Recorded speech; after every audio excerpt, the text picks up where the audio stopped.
So last time we see the least square solution to the linear regression problem. So what we have seen is that the optimal solution to the linear regression problem are the weight W obtained by taking the inverse of this product, that is the Gram matrix obtained starting from the design matrix.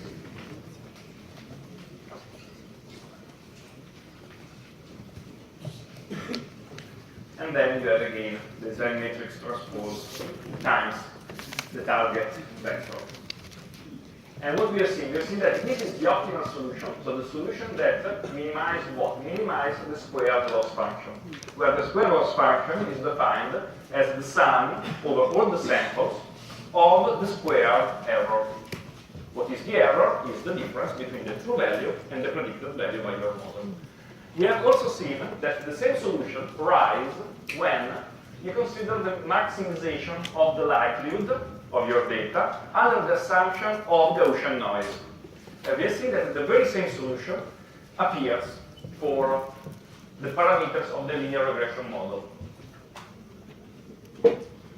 Of course, under the assumption that the noise over your model is Gaussian with constant standard deviation or variance.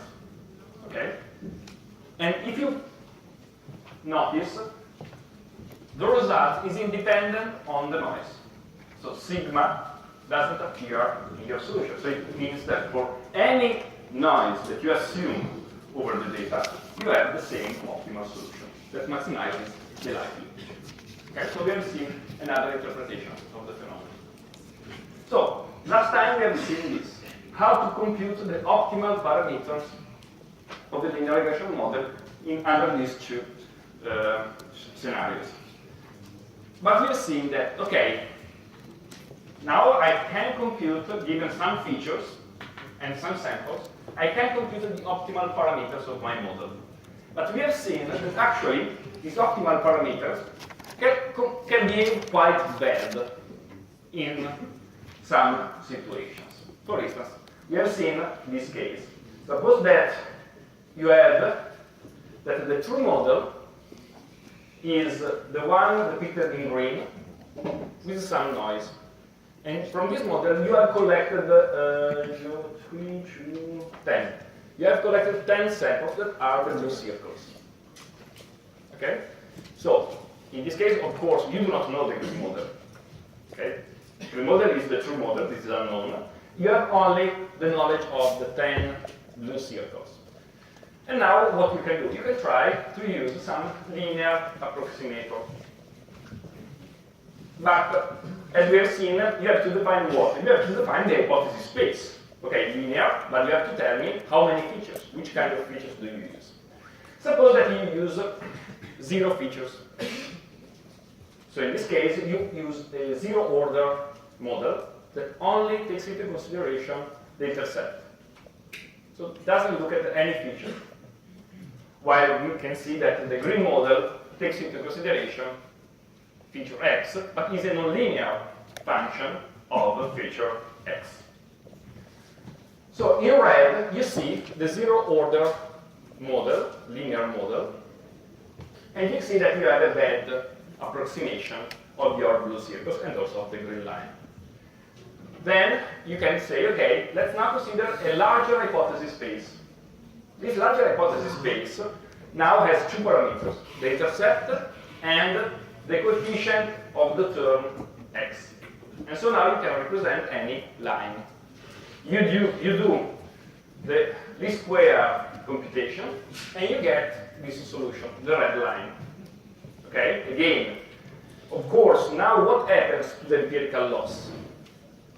Is better here or before? Here, because anytime that you increase the hypothesis space, this solution, okay, always improves the square loss. Because you have more degrees of freedom, so you can improve, only improve better. You cannot do worse. Okay? Now, here we have another model with n equal to 3. What means? It means that now you have, in this case, you have a third order polynomial. Okay? So you have the constant term, the linear term, the quadratic term, and the cubic term here. And here you have in red your least square solution. Okay, now again, it's a linear regression. This doesn't mean that your model is linear in x. It's linear in x, x squared, x cubed. It's linear in the sense that the parameters are, you are doing a linear combination of these features. Okay? And in red, you have your solution. Again, what happens? It happens that your square loss will be lower than the previous cases. Okay? Because it's, the cubic model is a superset of the linear model. Yeah? Is the hypothesis space a function of the number of parameters plus the model, or just the number of parameters? No. It depends on the features that you have. It's not just the number of parameters. Okay. Is the number, is the size. We will see how to measure the size of the hypothesis space. Now we have not the tools to compute it, but we will see it later. But it's not just the number of the parameters. It depends also on the model, if it's SVM, linear, or... Yes. Yes. It also depends on... Yes. Okay. Sorry. Okay. And here is the case when we enlarge even more the hypothesis space. So now we have a lot of parameters. What happens is that now the square loss is even better than before, because now the square loss is 0. Because this is the interpolating polynomial. So actually for your matrix, the square loss, the square error, you can do better than this because it's 0. Also, this is true also if you want to maximize the likelihood. There is no other model that has a likelihood on this sample that is larger than this if you do the assumption of the Gaussian model, or sorry, of the quantifiers over your data. And so, actually, this is the best solution. But if you compare the red line with the green line, you see that it's very bad. So it means that the optimal model under the empirical loss, square loss, okay, that is what this one is the optimal model, is very bad if you consider what? If you consider the true loss. What is the true loss? You remember the integral, the double integral with respect to the input and the output space of the loss weighted by the density of the samples, the probability density of the samples. If you consider that loss, this model, the red one, is very bad. Unfortunately, you cannot measure that loss. You have to measure another loss, that is a summation over 10 samples of your errors, and under this loss function, the red one is the optimal model. And so, but if we go back one step, we see that, but with a smaller model, with a smaller hypothesis space, it was a case where the two solutions, the red one and the green one, are more similar. Why this happens? We have already seen in the very first class why this happens. You remember the size of the hypothesis space, what can lead with a noisy loss function. It was that kind of plot where somewhere you have the true model, and if you have the true loss function, you find the true model, if you consider the full functional space. Okay? But when you have the empirical loss, optimizing the empirical loss can lead to different models. For instance, in this case, the minimization of the empirical loss leads to the interpolating polynomial. That is a function that is somewhere, suppose that is this one, f(f), is the optimal function under the empirical loss, so the loss over the samples. Okay? And so now what happens? It happens that, according to how is shaped your hypothesis space, so suppose that the M0 hypothesis space is something like this. So what you will find as the optimal model? Probably this one. the point in this hypothesis space that is closest to the optimal on the empirical loss, not on the true loss that is unknown. Then you go with n equal to 1. And the n equal to 1 is a larger hypothesis space. And so you will get this point here. Then you consider n equal to 3. And maybe you will get something like this. And then you will take n equal to 9, where you will get this. Okay? And so now you see what? You see that the larger the hypothesis space, it is true that you are able to approximate more models. But it's also true that you are more sensible to the noise in the loss function. Because you have more degrees of freedom, and so now you are able both to follow the information that is in the samples, but also the noise. And so if the number of degrees of freedom, in the way that you have, is too large with respect to the number of samples, your error is very large. That happens in this case. Is this clear? Do you have questions? Okay, so we have seen that actually this problem, in a certain sense, disappears if you have a lot of samples. So if you have many, many samples, as in this case, you can use large models. Because when you have a lot of samples, your loss function is more similar to the true loss function, the one with the integrals. And so this means that the larger the number of samples, the more is the size of the hypothesis space that you can learn from. If you have few samples, you are, in a way, constrained to look at a smaller hypothesis space. Let's look at what happens to the parameters in the previous case, when we have only 10 samples and we look at different model sizes. What you see is that when the model, the hypothesis space is small, so m equal to 0, m equal to 1, m equal to 3, you have here the parameters. Okay? You see that the values are reasonable, are small reasonable values.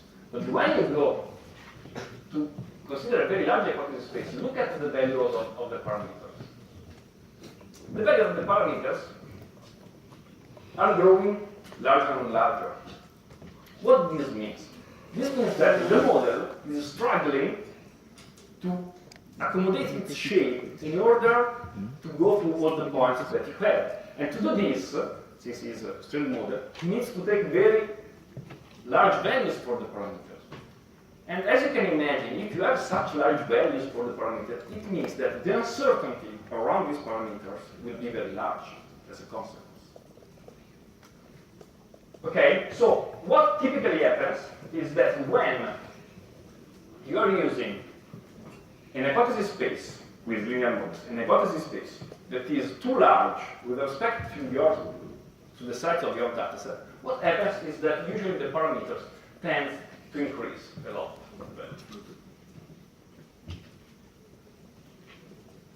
And so here we see one possible solution to this problem now, that is called regularization.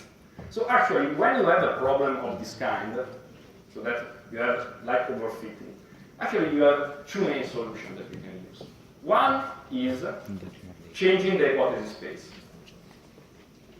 I see that I have a parameter with two large values, reduce the number of parameters, reduce the order of the polynomial, reduce the number of features. Okay?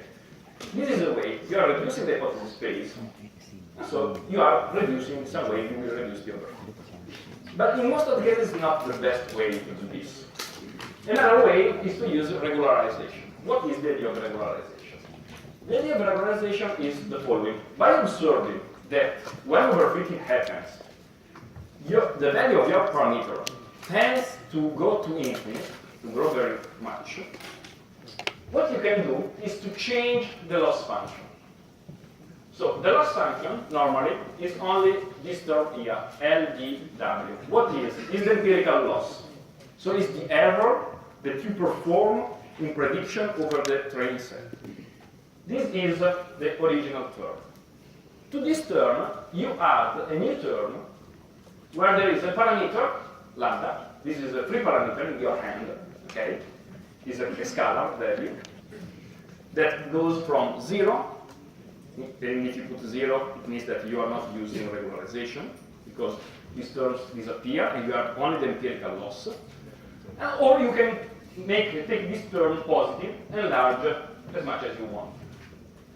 And what multiplies this term? Multiplies another loss function, but this loss function is a measure of the size of the parameters. So what is the goal? The goal is to penalize models that have very large values for the parameter, with the idea that if I'm going toward the model with very large values for the parameter, this will lead to overfit. Okay? So the idea is penalize, in the loss function, penalize the models where the parameters have very large values. And how much we penalize it then is regulated by the parameter lambda. Okay? Now, so the model complexity, so the first term penalize the error on the data, what we have done. The second term penalize model complexity in an indirect way, but penalize model complexity. One typical choice is this one. So is to penalize the models using the square of the L2 norm. Again, the L2 norm is the Euclidean norm of the weights. And so you can take this term here as a penalization. What means this? It means that it's 1 over 2, and then you have the sum of the square of the parameters. Okay, so if you have very large values, positive or negative, of the parameters, you have a very large penalization. And so what means it means that you will go away from this kind of models. You will search for models that have good performance in prediction, but also that have small values for the parameters. Why small values for the parameters? Because if you have small values for a linear model, it means that the function is smoother. Why? Because the derivative of the function is lower if the value of the parameters are lower. While with very large value of the parameters, you can create functions with very high frequencies that usually leads to overfitting the noise. So it's a way, regularization, so penalization of large weights is a way to make the function smoother, slowly changing with respect to the input space. So now this is the final loss function. And if you use this kind of penalization for the weights, this is called ridge regression, is the name of this kind of regression. So ridge regression is taking the least squares for what concerns error on the data, and to penalize the weight with the square L2 norm. Okay, so this new loss function is the loss function optimized, so minimized, by ridge regression. Again, ridge regression is a linear regression technique that penalizes models with very large weights. And the kind of penalization is this one. That is quite handy, like a penalization, because again, it's simply the sum of the squares. So it can be easily differentiated and can be easily solved again in closed form. So even computing the weights that minimize these loss functions can be done in closed form.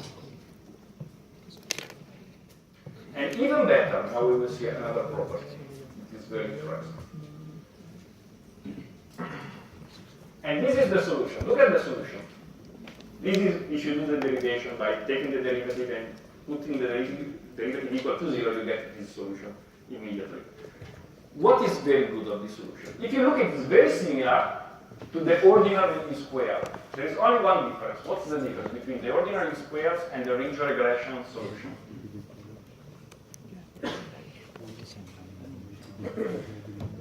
The only difference is that in the Gram matrix now is no more alone before being inverted, but is summed with this.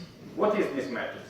This is an identity matrix where all the elements of the diagonal are equal to lambda. Okay? So it is a square matrix with all zeros but for the diagonal, and the diagonal is full of elements all equal to lambda. What's the real advantage of this new matrix? Lambda I plus the Gram matrix of the design matrix. What is the advantage?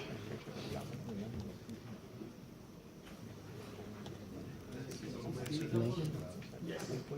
This is the advantage. We have seen that we are not always able to find this solution in ordinary square. When the Gram matrix here is singular, we cannot compute the inverse. And we have said that this happens in two cases. First case, when the number of samples is less than the number of parameters. Okay? And this is obvious why. Suppose that you have two parameters and only one point. Of course, you have infinite models that minimize your problem. Okay? If you have less parameters than less samples than parameters, you have always that case. You have infinite models that put at zero the loss function. Okay? So this was the first case. The second case, when the features, some features are linear dependent. So a linear combination of other features. In that case, again, the method is not rank, so this is singular, and you have not only one solution. But with the regularization, this matrix has a property. Because, okay, what do we know about this matrix, the original one?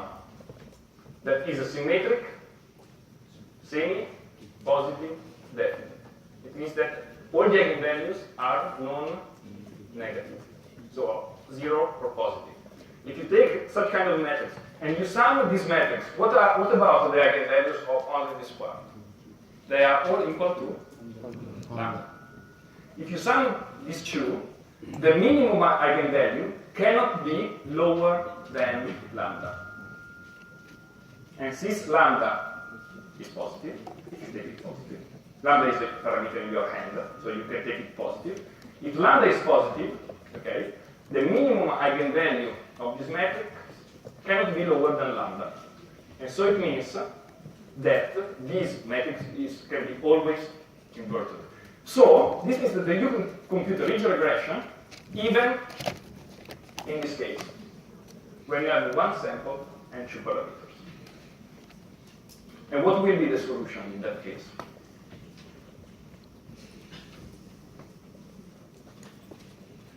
The one with the lowest parameter. Yes, so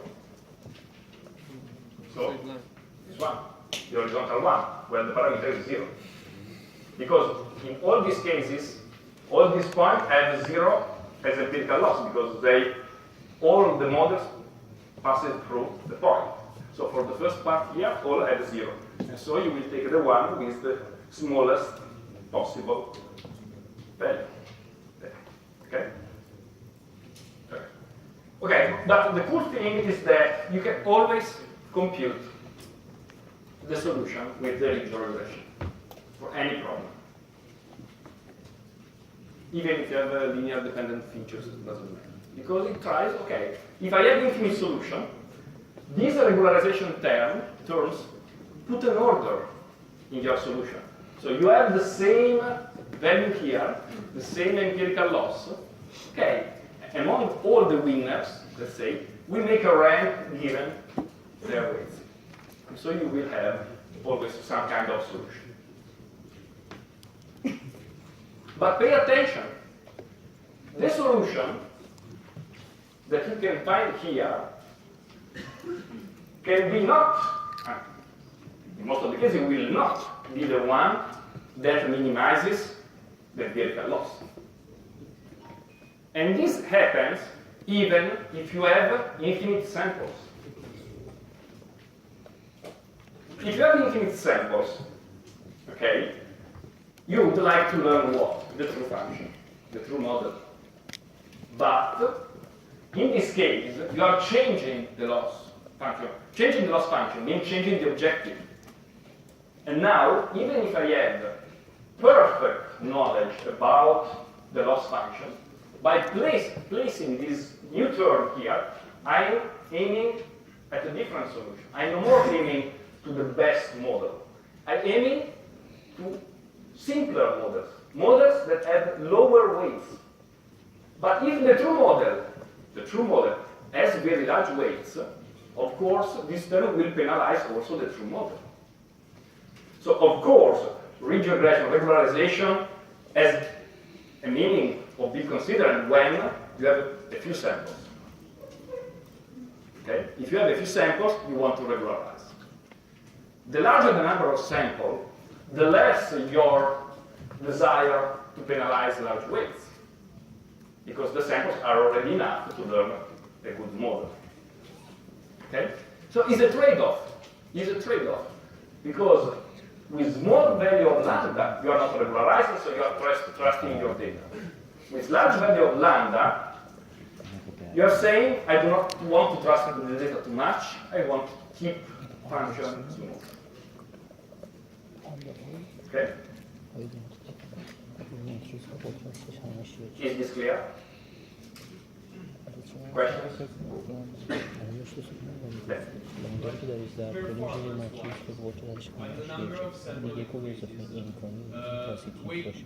Weight decay will not be able to learn the optimal model, but performance-wise, is it less than not using it? Ruota avvaliamo At a certain point, singular for match sure, your sample size increases more and more. At a certain point, you need to remove, otherwise you have a bias, even by the scenarization. Because the idea is the following. Suppose that you do not want to change the hypothesis space. You want to use very large hypothesis spaces, like in the previous case, n equal to 9, that was able also to build the interpolating polynomial. Okay, you want to use that space, because you think that is useful. But the problem is that if you use that space, you learn this solution. And then what you do? You introduce ridge regularization. What's the meaning of ridge regularization? Is to say, penalize the model with very large weights. So do not look only at the error of your model. Because we know the error here is 0, because it's the interpreting polynomial. The error is 0, but the solution is bad. So do not look only at the error.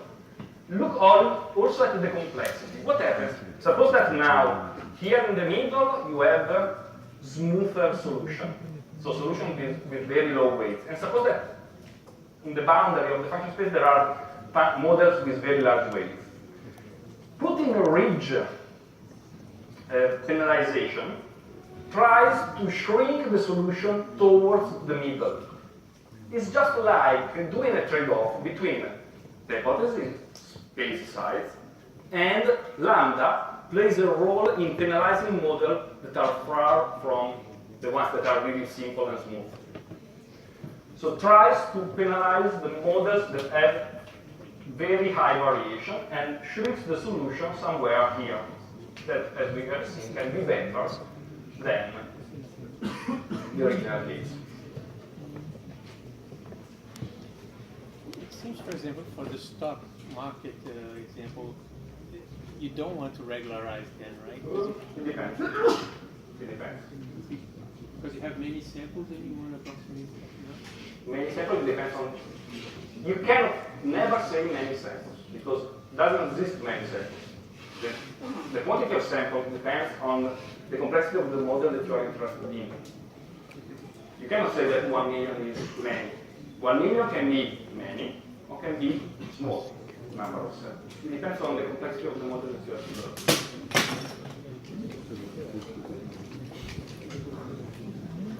Huzur افتادنه. So you have to look at a case-by-case basis. If you're looking at different stocks, you have to look at a case-by-case whether or not to regularize. pullò giusto. Suppose to have this case. Posso non si nasconde, ma rimasta qui si nasconde.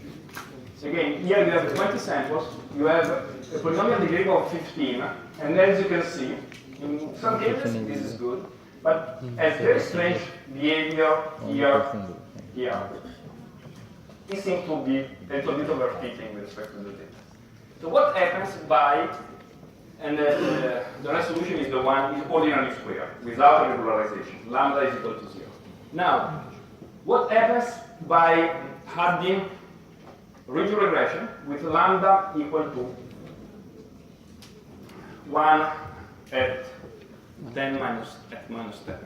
So it's very small. But pay attention that usually the coefficient is small, but the L2 norm at square of the weights in this case is very large. So even this very small value, as you can see, has an effect of smoothing the function. If you look at the orange function, the yellow function is smoother than the orange one. Okay? If you increase the penalization even more, like here with E minus 9, you see that here a better behavior. And you can go on E minus 10, E minus 7. You can see that if you go back 0, if you increase the penalization, the function becomes more regular. From here, the name of regularization. Regularization because in this way, the function is smoother, more regular, less noisy, is less ready to learn the noise in the data. And this allows you to consider a 15-ordered polynomial. So you use many parameters here. But you automatically tries to reduce their values in order to get a smoother solution. And here you can see, here each one of these lines is one of the 15 or 16 parameters, because in a 15-order polynomial are 16 parameters. You have 16 parameters, and the values of these parameters according to the value of lambda here. So here is a very small value of lambda, and you can see that the range of the parameter is large because you are not regularizing. As you penalize more and more the weights, the solution shrinks towards having all the parameters near to 0. You are penalizing models with very large values. Is okay? Yeah. What should be the value of lambda with respect to this? We don't know. We will see how to set it up. You have your prior knowledge about lambda, you have no knowledge actually. There are techniques to set the value of lambda. We will see these techniques in the following classes. We use a regression. We need to train the linear regressor twice. Once to find an ideal model complexity, and then we tune lambda in order to avoid repeating. Usually what you do is, the idea of using ridge regression is use a very large hypothesis space, because otherwise you have to reduce the number of parameters. But suppose that you know that actually you need that kind of features, but you do not know the weight, and you have a few parameters to understand. So that is, use a large number of features, but then regularize with ridge regression or other kind of regularization. Is a way to, not to reduce manually the number of features, but say, okay, use many of them, and then place a regularization. Okay. Other questions?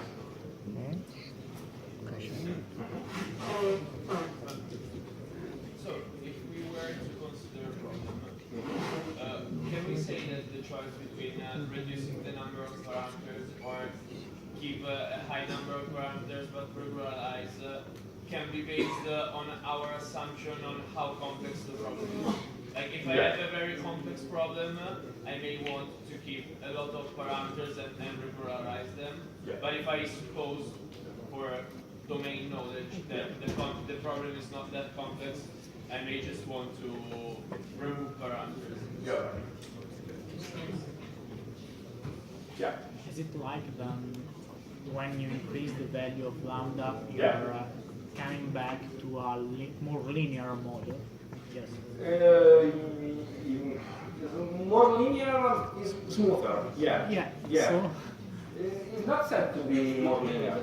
It could be quadratic or cubic, but smoother. It's different. Not linear in this. Okay? Okay. So again, you have still the same problem, but here, when lambda is, if you have a few data, when lambda is small, the risk is overfitting. When lambda is large, the risk is underfitting. Because if I put a very large weight to the regularization term, what happens is that the function becomes flat and flat. And this introduces a bias in the model that says that you are not more able to put a very large weight on the weight, large penalization. You are not more able to exit from the models that have very low parameters. Okay? And so you are not able to go towards the optimal model. So usually you have an optimum here that is not here overfitting and not here underfitting, somewhere in between. And here is, for instance, what happens in this case. Here you have the case of overfitting. How do you recognize it? You have the train error, so the error of your training sample that is very low, interpolating polynomial. But the performance on new samples, red line, unseen sample is very bad because you are overfitting. If you increase the regularization, you have that, of course, the training error gets worse because you are no more interpolating. But the prediction error, that is the one that you are interested in, because you want to predict on new samples actually, improves at some extent. But if you exceed with the regularization, both the train error and the prediction error get worse. Here you are in underfitting. So your model doesn't trust the data anymore. And so it's no more effective in solving your problem. So as I told you, usually the optimal solution is somewhere in between the no regularization or the too much regularized model.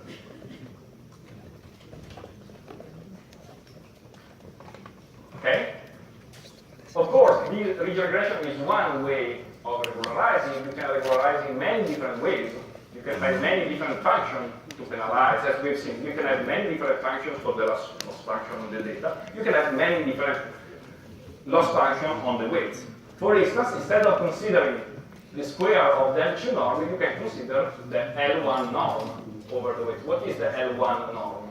It's the sum of the absolute values of the vector. So we have said that the L2 norm is the square root of the sum of the squares, while the L1 norm is the sum of the absolute values. Is okay? You know? Yeah. In general, what is the P norm of a vector?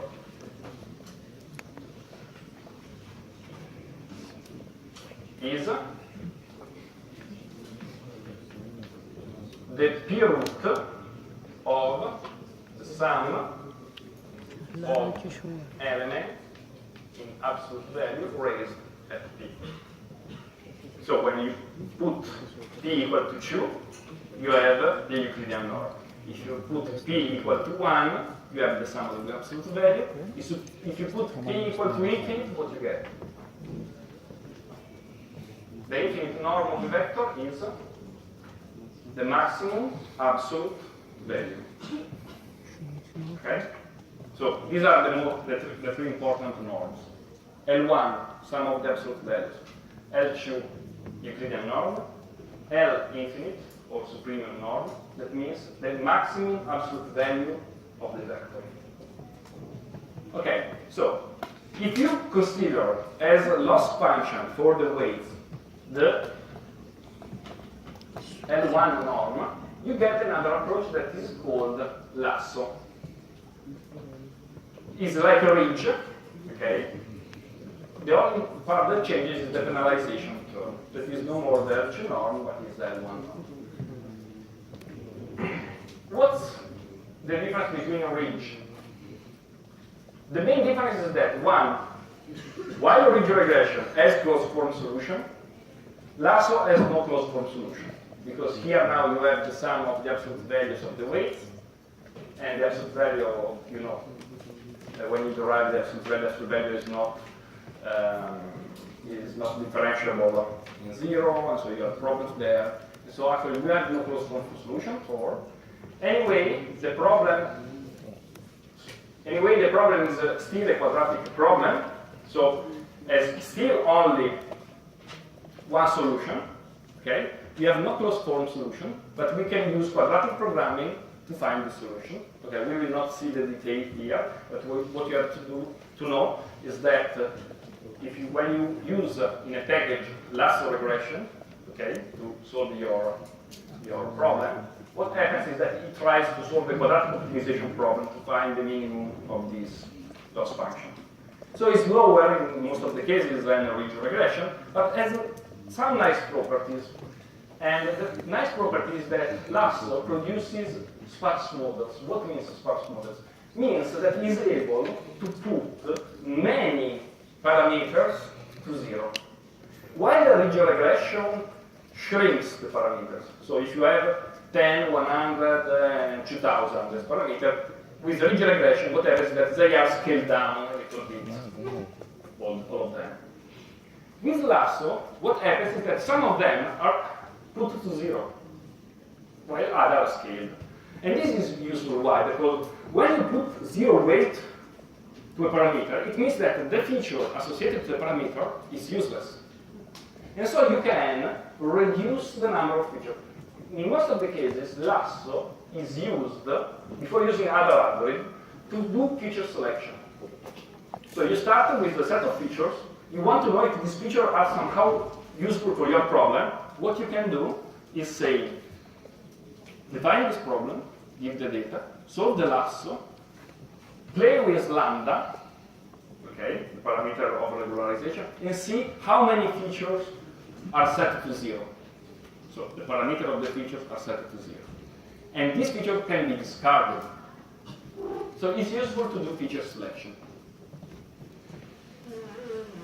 And we will see here why ridge shrinks only, while lasso puts the values to zero. The idea is the following. Suppose that here, this point here, is the point that minimizes the loss over your data. So this is the solution for the ordinary least square. Okay? Then here you have the penalization of a ridge. You know, ridge penalizes using what? The Euclidean norm. So it means that, suppose that you are here in zero, if you are all the weights equal to zero, the penalization of ridge is zero, because the L2 norm of a zero vector is zero. If I increase, suppose here I have 1 for parameter 1 and 0 for parameter 2, I have that the L2 norm is equal to 1. But the L2 norm is equal to 1 also here, here, here, and all around is circumference. Because, you know, the L2 norm, the Euclidean norm, defines an hyperbole with the radius that says how much is the norm. Perfect. So, if I change lambda, what happens is that I'm changing the size of this circumference. And so the final solution will be what? Will be actually the closest point between the ordinary square solution, okay, and some circumference that is defined by lambda. And as you can notice, so the final solution will be something between the origin and the ordinary square solution. And this point here is always a point in between. So it's just a scaling factor of any weight, ordinary square weight, towards zero. So lambda shrinks towards zero in a direct way, in a Euclidean direct way. Okay? Now, what happens with lasso? Lasso is, we said, is the sum of the absolute values. So the points with the same penalization are no more on a sphere. Okay, now they are on a diamond, because what is the value of lasso penalization here? We said the sum of the absolute value. Suppose that here is 1. So we have 1 plus 0. The same goes here, here, here. They have all penalization equal to 1. But to have L2 norm equal to 1, I can add also 0.5, 0.5, which is this point here, or 0.6, 0.4, or 0.7, 0.3. So actually all these points have a sum of the absolute value of the coordinate that is equal to 1. Okay? So in L2 norm, all these points have a distance of 1 from the origin. In L1 norm, all these points have a distance of 1 with respect to the origin. So it's changing how I am doing the penalization. Now, if you take this, now the intersection between this border and this quadratic function over the data, you get this. But if you do the same intersection between these lines, what are these lines? These lines are the quadratic loss that you have on your data. And now you make the intersection with this diamond. What can happen? Of course, the intersection can be on the border. It can happen. But it's much more likely that it happens on a vertex. What is